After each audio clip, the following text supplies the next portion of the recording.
Here's what he told me, June 1975, 49 years ago. He said, Don, you do a little extra one day, it won't matter. You do a little extra for a week, it probably won't matter. But he said, I'll tell you, Don, if you'll work harder than all these other people around you, one of these days, you're going to be the success most of the world's only dreaming of. Welcome to Be Bold Branding, where we discuss the power of differentiating yourself through your own unique story and standout personal brand. Everyone in this audience has no doubt at least heard of Napoleon Hill and his iconic book, Think and Grow Rich. And that was not his only book, of course. Today, we have the amazing honor of speaking with Don Green, the executive director of the Napoleon Hill Foundation. We rarely have the opportunity to tap into such rich experience. So I'm going to stop talking and let's get right to the story of Don's journey. Don, welcome to Be Bold Branding. It's a pleasure. I love talking about books and the foundation and what we do. Not bragging or complaining about my age. I'm 83 years old, and I've been doing this 24 years. I was a bank president for 18. So it's obviously I'm not doing this just for the money, though we do financially, we do very well. We give a lot of money away. We help a lot of kids go to school. But I love books. I love books from an early age. So what you want to talk about, my background, my dad was an underground coal miner, grew up during the Depression, married my mom 2 months before she was 14. She was not pregnant. She didn't know what that life was all about. She was one of 16 kids, and her mother died when she was 8 years old, and her father raised 16 kids. So I guess they did enough to eat and get by. So the girls got married at an early age. Boys went to coal mines, and that was kind of their life. And seventh grade education, I asked Mom once why they only went to seventh grade. She said that's as far as the teacher did. She said it was probably 20 miles to a high school, and there was no school buses. So, they went to seventh grade, they read, write, and count. And so they all go to work. But they never saw what I was able to see in books. I mean, I did that. I started working $1.15 an hour, and I've done everything. I drove a school bus for $75 a month. The list is a mile long of things I did to make money out of necessity. But I was reading the books, and it didn't take me long to figure that people make a living like working in the coal mines. You talk about dangers. I mean, Dad was injured. I mean, he was injured, was on crutches. I can remember when I was little, he took a job driving a coal truck at $5 a day instead of working in the mine $6 because he couldn't pass a physical.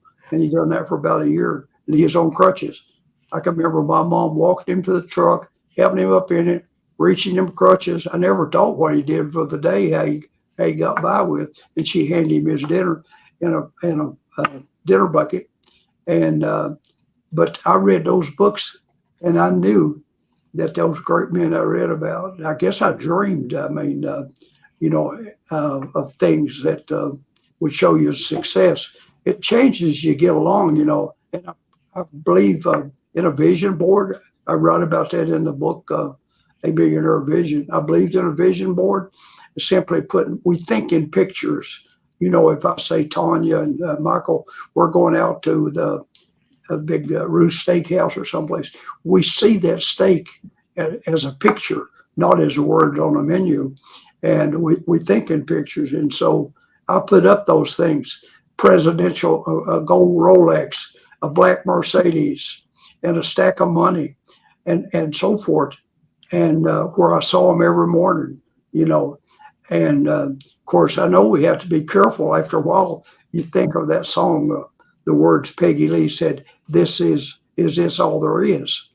We think if I get that car, if I get this, I get that. But I think I can define it as good as I've ever, and this is my made up definition. I think all those things are pleasures. Going to eat, I love travel, and I'm a clothes hound. I love all those things. They're pleasures. Helping other people is happiness, and that's what we're here for, to help each other. And I truly believe that. without expecting anything in return.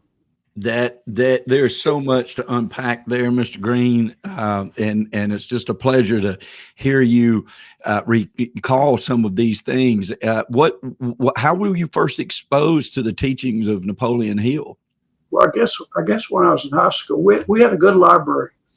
You know, recently I saw a posting by one of my guys I follow. He said, rich people have libraries. Poor people have big screen TVs. Ooh, I love that. I love that. It's had so much effect on it. The books I read in high school, and then when I found out that Napoleon Hill was from this area, I was just naturally more enthused. And so, and I don't mean to boast, but I've read his books, and I read his books, and I read his books. But also, I've read the books anybody he mentioned. For example, I think the first self-help book was a book published in 1859 by Samuel Smiles. It was called Self-Help Psychology. He read the book, and so did Orson Swett Martin, who Hill read. And he read people like Ralph Waldo Emerson. That's where he got his compensation from. And a couple of the women.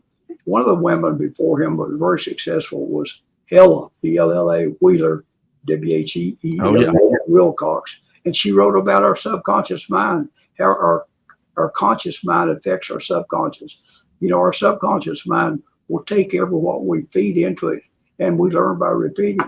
You would not believe this is the official Think and Grow Rich what it looks like. That's an exact copy of Napoleon Hill's personal copy, 385 pages. And it had the top of it for men and women who resent poverty. But you can't imagine, people said, I've read that book years ago. Said, why should I read it more than one time?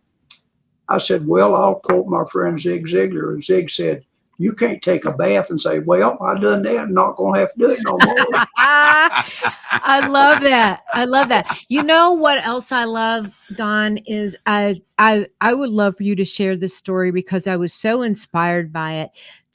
I would like you to talk about when you first reached out to the foundation and the day that you met Mr. Stone for the first time. Well, you know, it's interesting. We even print a little frameable thing. It says, if your ship don't come in, why can't you swim out where it is? Now, here I was, and again, I don't mean to boast, but I was busy. I was a bank president for 18 years. And during this time is when I contacted them. But I had a cable TV company, spring water, a dry cleaning business, and land development, Dollar General stores, pizza place. I mean, I was on the board at the college, chairman of the board of a local nonprofit hospital. I was president of the Chamber of Commerce, golly, at PBS television. Did you sleep? Well, yeah, but let me tell you, when my wife, we was out eating one Friday night, I remember, at a little restaurant called Shannon's, which was a local hangout. I'm eating a salad, I think. The ladies in the next table next to us, conversation with my wife, I'm not even listening to them. But really, I didn't know them. And one of the ladies said, we know they sold the bank. Now that they sold the bank, what's Dawn working at? And Phil I've married 54 years before she passed away, but she's also a comedian. She said, let me tell you about Don. He don't do nothing. He said he gets somebody else to do it for him. I'm afraid to say there's an awful lot of truth to that. There's an awful lot of truth to that. You know, you have the idea and you get it going. I'll spend more time doing the books because I wrote so many books. Somebody said, how many books you wrote? I said, I'm going to tell you what J. Paul Getty said about money. If you know how many, you've not been much. If you know how much money, it's not that much. Don't keep up with those things. My equipment says we have 125 different books and we have over 500 foreign publishers, but I don't see no point in counting, its amount of we're doing. But what I did was I had done things. I got a class started at the college, taught it, get my money back. I taught it 11 years. It's been taught 26, 27 years. And I go in and guest lecture, usually once a year or something like that. Anyway, I put up a historical marker that's worth writing a book. When you visit me, I'll take and show it to you first thing. And I wrote to the home office, and I took their little course. They had a little course, $195. I went through it and so forth. And I wrote them and told them, hey, I'm teaching this class in college, University of Virginia. I put up a historical marker, yap, and I wrote them a letter. And I got a letter back, invite me to come to Chicago and have dinner with them. And I couldn't wait to meet Mr. Stone. We met at the O'Hare airport, but he had some connection with the airlines, and they had an office there, and we met in the office, and they catered the food to us and all. And so I saw him coming with two people. Of course, he's up in years. He'll be 100. I went to his celebration of life, he called it. And I saw him coming. He had two people with him, or looking after him, whatever. He always travels somebody. Carried that old mustache on, and when he come up and sat down, he had the gold cufflinks on, and so forth. And they catered to us, and they brought us a big old triple piece of chocolate cake, which I don't eat sweets. And so we talked, and he saw I wasn't eating. I said, I can't have that, and I just pushed it aside. And he said, how about if I have it? He ate his, mine. I said, why? So he shouldn't eat two pieces of cake like that. At his age, I said, hey, when you get to be 80 years old or 90, you'll eat what you want to, because you might die. You've earned it. And he told me, he said, hey, boy, I swear you know more about these books than I do. He said, you ought to be on my board. And I said, Mr. Stone, and everybody called him Mr. Stone. Said, Ronald Reagan. If you visit my office, I'll show you. He's got a picture made in the White House of Reagan and Stone, and it says, to my friend Clem. And nobody calls him Clem. I never heard nothing call him Mr. Stone. But anyway, he said, we'll send you the reports. We'll pay you travel expenses, and you just keep up what's going on. And I did. And so in the year 2000, the board member who told me, Mike, the guy that had run the foundation, he was in bad health. He had been involved in an accident. He couldn't travel. And said, Mike would like to retire. And we don't know about it but you. And so I had to change to sell the bank in 2000. I was studying things, and I saw mortgage delinquency was going up. And I told the bank trustees, this would be a good time to sell, because I'm telling you, it's going to take a hit, because them people, they put all them people in houses with no down payment. Just they wanted, it was a good idea. Both sides wanted to do it. They were trying to please people, but you can't do stuff for people that are responsible. If they don't have good credit and they can't pay something down, they've got nothing to lose in moving in it. And so that's exactly what happened. And I had 92,000 shares of stock, and I sold it. And I told the stockholders, I am selling all of my stock. You have an opportunity to sell yours. Come back 2 or 3 years from now. Don't want to hear from it when if the stock goes down or it goes up, because I'm out of here. And because I built the bank. And so I worked through a notice and told them people, and I said, y'all give me a year's salary, let me keep my company car for a year, pay my health benefits for a year, and I'll give it to you in writing. I won't go work for a competitor. And I said, the reason being is, if I go to a competitor, these people are all going to follow me. They're banking with Don Green. They're not banking with that sign out front. Right. They said, we trust you. We don't have to sign no letter. We'll do that. And so I told my wife what happened. She said, that don't seem right. I said, what do you mean? You got two people working for you, paying you. You're only working for one of them. How come? I said, Phil, honey, that's what you call a deal. It's a good deal. It's a good deal for them, but I wasn't competing against them. And it's a good deal for me because I was getting paid. And I started with the foundation. And I didn't have a place.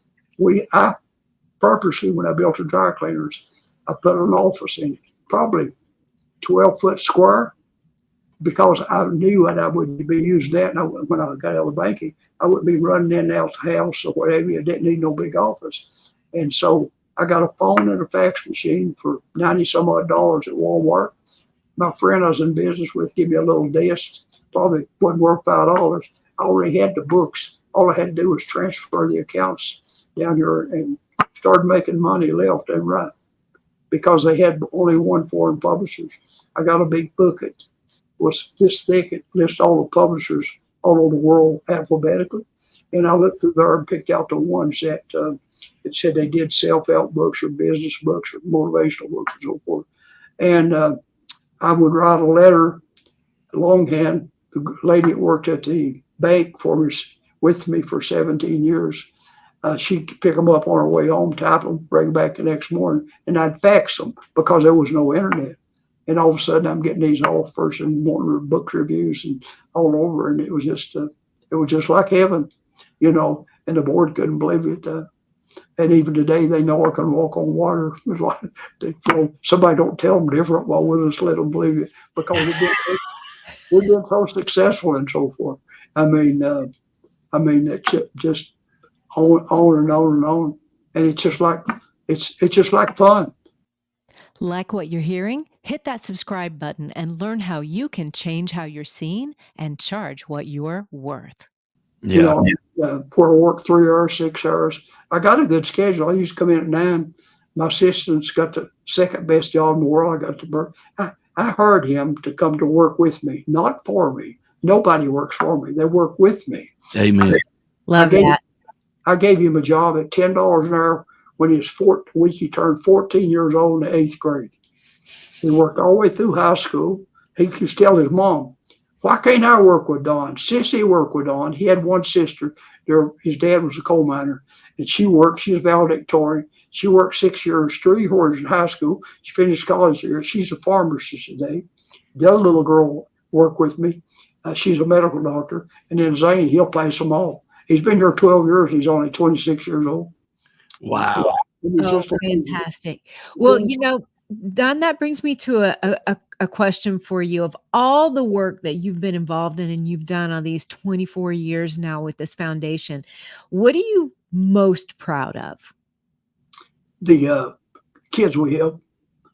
So, I mean, you know, I don't keep track of them, but this year there's probably high school and college too. I guess approached 300 this year. But and those kids we pay for it all, and they get scholarships. And then we have the one the classes taught, and the kids in college, I think they get about $5,000 or $6,000 a year as long as they're in college. With money we've built up, we've given about $5 million. But we do a lot of other things in the community and what have you, because and again, gosh, it sounds you ain't supposed to be talking about yourself. But I had a friend did this book. It's never been sold. I could always mail you one. He tried to do it for my 80th birthday and he didn't get it done. He lives in California. It's 101 attributes you probably didn't know about our same friend, Don M. Green. He said a priceless collection of short stories can be wrong. But you can imagine how much it costs to print this. It's got probably 100 pictures in it. But and he got all this stuff on it. I didn't know he was doing it until he called my daughter. My daughter, I got one child. My daughter, she's a CPA. She called me, Daddy, there's a man from California been calling me. He says he's doing a book on you. Said, is he crazy? I said, who is it? And she said, his name's Randy. I said, yeah, he might be. And that's the first I know of it, because somebody ever named whatever. He was trying to do it without me knowing it.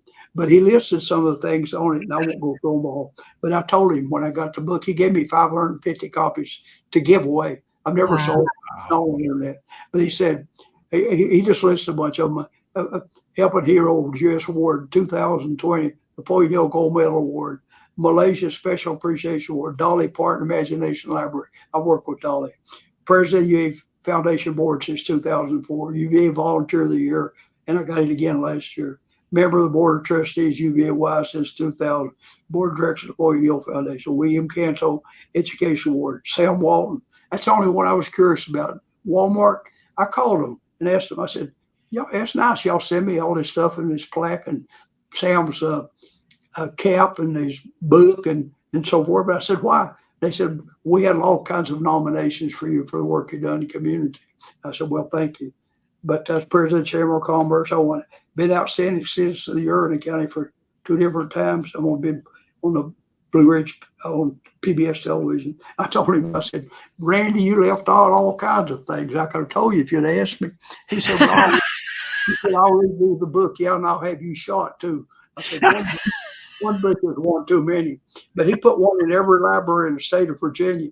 And he interviewed 101 people, and he gave every one of them a book. Some of them were in foreign countries, but some of them are so meaningful, the advice they give. Just like the guy at Hardman Banking in 1975, he's one of the ones in here. And I don't know why anybody would be curious about me. But anyway, there's some wonderful advice in there from people. Like my friend Jim, I won't go into too much because he's a private person and he's wealthy beyond means, but he hired me in 1975. He started a bank when he was 29 years old. Someone told me he needed some help, and I was hired as the second person in the bank, one nice little person and never worked in a bank. I managed a finance company. And I always dreamed that I would end up in banking because it's where the money was. But I had no connections or anything. He called me and asked me, could I come over? And I said, yeah, I can do it on a weekend. You can't come through the week. I was about an hour and 15 minutes away. I said, no, Jim, these people have been real good to me. I got a college education, going to school, and now they paid for all of it. And I said, I'm going to go straight up in a company if I want to transfer, but I'd love to get in banking sometime. And he said, okay, come on Saturday. And here's what he told me, June 1975, 49 years ago. I remember if it's 5 minutes ago. He said, Don, he read the books too. He's a great reader. His dad was a coal miner. He said, he graduated Virginia Tech in engineering. He said, and he manufactures cars and things for pieces for Tulsa. He's got 800 some employees in two planes, but he's involved in everything. But anyway, he said, you do a little extra one day, it won't matter. You do a little extra for a week, it probably won't matter. But he said, I'll tell you, Don, if you'll work harder than all these other people around you, one of these days, you're going to be the success most of the world's only dreaming of. And now he's a donor.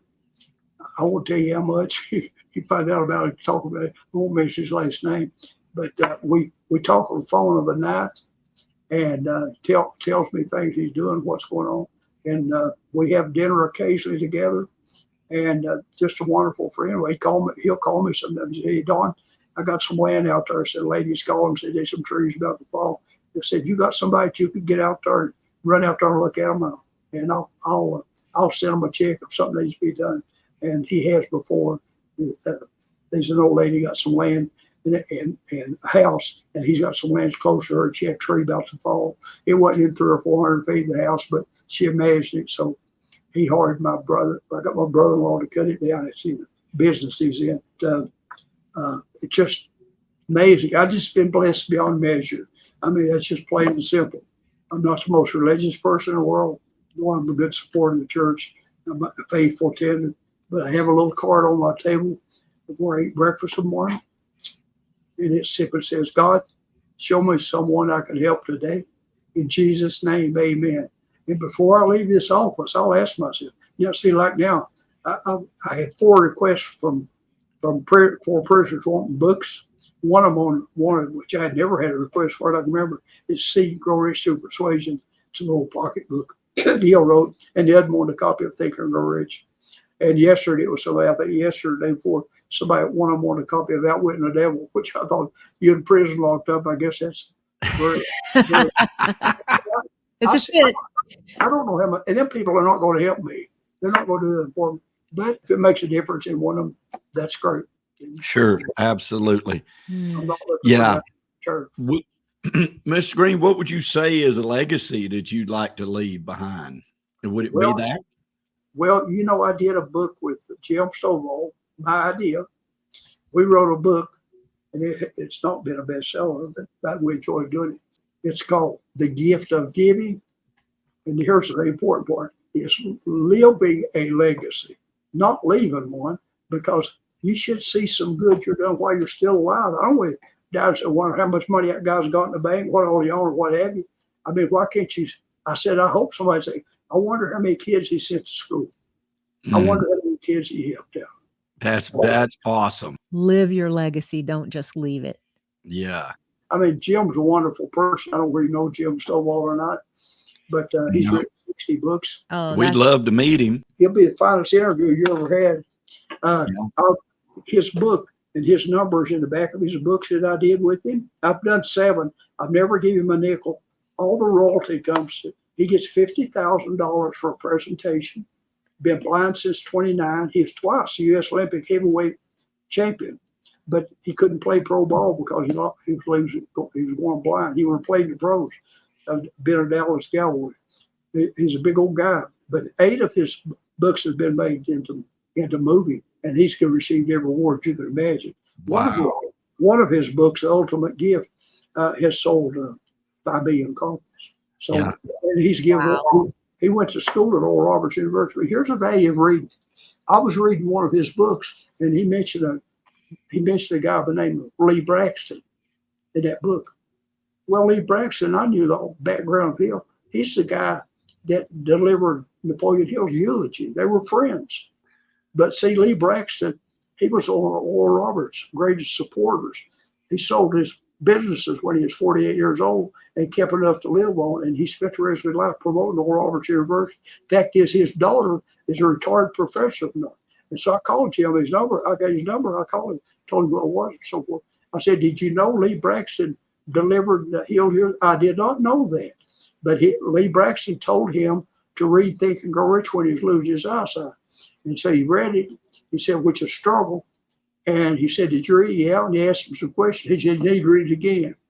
And so his dad didn't have nothing to advise for him to do because he'd never been in business. But he said, I know somebody that does it and I can help him.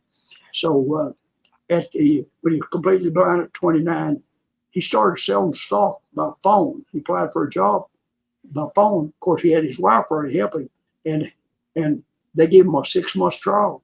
He sold more stock than the second and third people to put together, and they asked him how he did it, and so they didn't know he was blind. So he went and told them, and then they kept asking him again to another group. Thought, well, they ought at least pay my expenses. So then they paid his expenses, and then he said, I ought to collect for it. And he didn't tell me, but the lady that works with him told me. She said he came here and spoke to college kids for nothing. And it's mostly inspirational talk. I have here 30 minutes, and I recorded it. I've not put it out there. That's a few years back, but he just absolutely amazing. And he's interviewed everybody. He interviewed 100 super achievers. I'm one of them, but Dalai Lama, people in show business, Jim Brady, the guy got shot. I mean, he knows everybody. I mean, wow, what connections! Your background and your experience is so incredibly unbelievable, Mr. Green. Yeah, it truly is. It is, and you have a book coming out. Another book coming out that you're super proud of. Tell us about that book, A Millionaire Vision. There it is. It's published by Sound Wisdom. Release date is August the 8th. And in that book, my daughter is the only child. Her and her husband, they have a townhouse in Hilton Head. Very, very pricey. And I didn't buy it. They're very successful. And her and I would go down there sometimes and all ride and we'll got a routine. She'll get up, fix breakfast, and I'd go walk. We'd eat breakfast there. We'd catch us lunch, and we'd have a reservation for a seafood place or something like that, and so forth. We was going down there and Hilton Head. So from here you go kind of like 81, but you go 26, Interstate 26 up at Tennessee, and then you up on top of the mountain down near North Carolina. So going up on the Tennessee side, she's driving my car, and there's a church over. You can see it from the highway really easy, a big brick wall. You can read it from Interstate. I don't even know what kind of church it is. I've never been real bad, just see it from Interstate. But they had big letters on the wall that said, where there is no vision, the people perish. Job. I told Donna, I'm going to do a book. Another one? Yeah, I'm going to write one on vision. I said, I talked about that in 1998 to a class on creative visualization, being able to see where we don't want to go rather than where you are. And by the way, Jim Stonewall's first book was, You Don't Have to Be Blind to See. Vision, oh, that's beautiful. That's awesome. Vision is more important than sight. So I mean, it came to me so easy. I talked to a publisher who published some of our books, and I told him what I was doing. I said, I'll give you first shot at it. They said, we want the book. They made me an offer and they hadn't read a word. Wow. And I sent it to them. And actually it was supposed to come out in November because in the schedule, the books, they release and they put this at the front, they put it at the front. So it's coming out in August instead of November, but they liked it. And once we get the book goes up as a pre-order, it means we have a PDO file and we start soliciting foreign publishers. I don't even know how many countries we've done it because I have an assistant who's worked with us for 16 years. He sends some information out, I'll tell him what to send, and he follows them up and they reply back to him and then he lets me have them. But we've done a whole bunch of Spanish, we've done Portuguese, we did Brazil, signed one in Russia, last one I signed. And we got inquiries, all kinds of people are viewing it, but it was a lot of fun. So yours a take on what I had in my mind. When people are in poverty, what do they see? They see poverty. Right. What do they get? They get poverty. They get more poverty. Yeah. The mind doesn't care what you feed into it. We repeat stuff, and when I said people tell me they're thinking, why should they read again? I said, we learn by repeating. You keep telling yourself, I can do it. Or you can say the reverse. Ain't no way it's going to harm me. I don't know nobody. Why would you give your mind negative thoughts like that? We never have no money. Well, you're probably not going to have any either. Probably won't ever have it. Yeah. That's exactly right. People don't recognize the power of the very words and thoughts that they say. And you've got to step beyond that and believe. And we love the vision board. Tanya can tell you. I have one right here in my office. She put a vision board up that she was going to write a book and then packed it away in a move and then dug it out one time. And she had written 4. By the time she said she would have written 1, because it was on her vision board for all those years. And so we're with you 100%. And writing things down. And, it goes back to Mr. Hill's, what the mind can conceive and believe it can achieve. I believe I may be paraphrasing that. But believe the mind can achieve. And I'll tell you where that come from. Everybody quotes that, and it's his favorite thing, a motto. But I read a graduation speech he did in West Virginia in 1957. And he talked about where it come about. His son Blair was born without ears. Yes. And he worked with him. And he said it just come to him. He believed he could hear him. He said, what other mind can conceive and believe the mind can achieve? Because they told him, send him to deaf and dumb school. He's never going to be able to talk and he's never going to be able to hear it. He said, you might as well get used to it. And he didn't accept that, but it is extremely important. One of my favorites is when we had a nice brick home in Tennessee when we moved over here.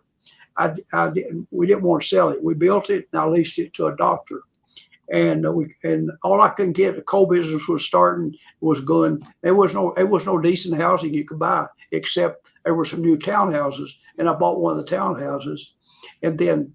My friend Jim, it's in this book. I told Jim I need a nice lot to build a house. We're not used to living I only had one child, but still, we didn't have the freedom and all. And so he sold me an 1.25 acre lot, wooded, and I built the house in '76. And how it came about, and I'm still living in it today. But how it came about, my wife was looking at Better Homes and Gardens. And she saw a picture for Olympic stained paint on the back of Better Homes and Gardens. She said, I really like that. And so I sit down and write them a letter. They're in Olympia, Washington, the company. And I asked them, is this a drawing or is this actual house? The letter comes back and says, that's a house outside of Richmond, Virginia, in a community called Brandon Mill. Wow. Within a matter of, I don't know where it was, 2 days or 3 days, the president of the bank said, Don, there's a seminar going on in Richmond, Virginia, put up a Federal Reserve. Robert Black, the president of the Federal Reserve of Richmond, is going to be one of the speakers. He said, I'd kind of like for you to go. And so I told my wife, I took her with me. And more than that happened. They put out a little brochure of Black where he went to school's education and all. And one of them is he had went to the graduate school at Rutgers banking school, and my wife saw that, said, "That's where you need to go." Okay, and I ended up going and graduating from that school. But more than that, we had the address of this, and we didn't have GPS in, but we had the address of that place, and it wasn't that far off in Brandonville from Richmond, the capital of Virginia. And we stopped there, and there was a man there that was house displayed, models. That's what it was, as a model. And I talked to him about it and asked him who did the blueprints and so forth. And he gave me the guy's card. I couldn't get a hold of him, but I did when I got back home. And I contacted him. I bought those plans, and we built that house. And I'm living in it today. And that started off with, but we took that picture of that house, and I put a tack in it on the door where I shave every morning. I seen it every morning. And that's how it come about.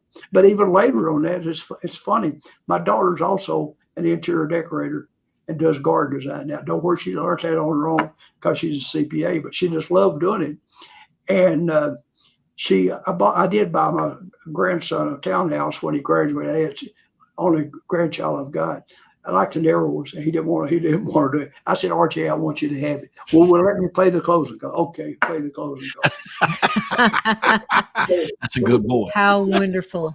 It was Charlotte area, in a new area, places booming and what have you. And so my wife and daughter, they went down there and so forth, and she redid it. She went down there and stayed with him a week or so, and she redid it for Boy. Okay, he's a golfer, and his office, he had an office, and she put stuff in there that was from my father who worked in the coal mining script, if you know what I'm talking about, and so forth, and had manufactured end tables with his legs and so forth, golf clubs, and so forth. It's obvious it's a boy's place. And so one of his friends he worked with said, RJ said, "I got a friend that works at Better Homes and Gardens. I bet you they'd love to see your place." And so they did, and they got in touch. Got in touch with his mother and said, "This people want to do a thing on my a place."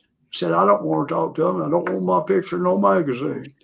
So my daughter went down there and she spent several days showing them how it all come about and everything. But I think and it's several years ago, but I think she got like 8 pages in Better Homes and Gardens of showing how she did his place and all. And so that led to people getting in touch with her and her going all over the country doing people's place. And I remember my wife asked her what she charged and so forth, and she gave her the formula and she said, "Donna, surely to goodness you don't charge people that much money." She said, "Mom, if you don't charge them right, they think you don't know what you're doing." Amen. Amen. Don, will you please? What a pleasure, sir. I'm practically begging. Will you please come back and be on our show again? Oh yeah, I'm sure would. It's a pleasure. You text me your address. I got 2 books to give you. I'm gonna send you that with Stovall, and I want you to pick up the phone and call Jim and say, "I was just doing an interview with Don Green, and he mentioned you," because I absolutely love the guy. I think he's one of. We would love that. Oh my goodness! Thank you so much. He was named one of the 10 outstanding people in the world one time. Mother Teresa's in that race, and Ronald Reagan and him, distinguished crowd. I even felt good he put in that book, 100 Super Achievers. I've still got some of them. I'm in it, and Peter, I'm next to, they're in alphabetical order. But those 100 Super Achievers, you will know 75 or more of them, because a lot of them are from television or movies or, or government or whatever. They're people that's well known, like Donald Loman and people like that. I think he can interview anybody because he's been around a long time, but he's such a wonderful person. Mr. Green, so are you. Do you want to tell everybody how they can get in touch with you? Is there a best way to do that? If somebody wants some more of your books or to donate to the foundation or take part in a course, anything that we can help you with? We're naphill.org. That's NAPHILL. We also have licensed our material to a coaching division called Napoleon Hill Institute.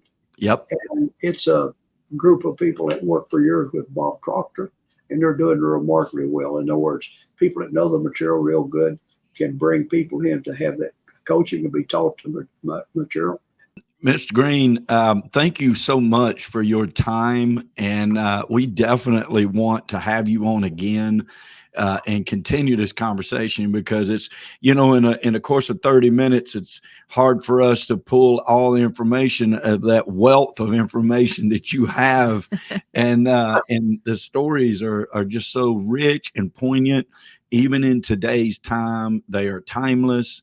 And you're a shining example of that. And we love to interview people that have that innate ability to see things and believe them to become true. We love what we're doing, and we just tell people about it. I never get tired of talking about it. Thank you. Thank you so much. You have no for your idea time. how much this means to us. Well, I enjoy talking. I know I studied my lesson one night. My wife said, "What are you doing?" "I'm studying my lesson." She said, "As many times as you've taught that, you should know it all."